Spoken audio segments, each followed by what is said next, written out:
Елден қарқы салмай алғыс алып жүрсең, өнерің де өрісті болады, өзің келісті боласың.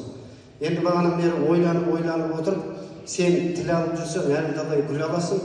Сондықтан осында бұл Арсенді дүниеге келтірген Алтынхан жеңгеміз бар екен, қай жерде отыр екен?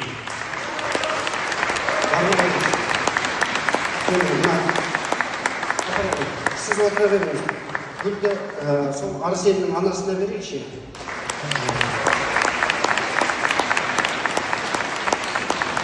Онда дүниеге алып келген адамға гүл бермегенде не береміз? Ана деген бәріміздің өмірімізге келуге себепкер ол. Алыпта туды, бақырда туды, ақырда туған аналарды. Сондықтан осы балаңыздың қызығын көріңіз. Арсен саған ақжол, бүгінгі кешің жақсы өтсін. Сүрінбе, мүдірбе, мынау ел сені сынауға болмаса мініңді табуға келіп отырған жоқ, саған тілектес болып келіп отыр. Сондықтан осы елдің тілегі қабыл болсын. Анау отырған Ермұрат ағаларымыз отыр ортамызда.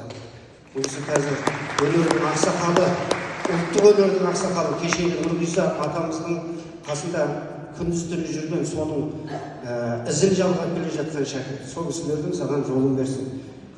Жұбанов мектебінің директоры Нұркен бауырымыз отыр әші. Қазір күйшілер деген кезде осы Нұркендер бірінші еске түседі. Екінші емес, бірінші.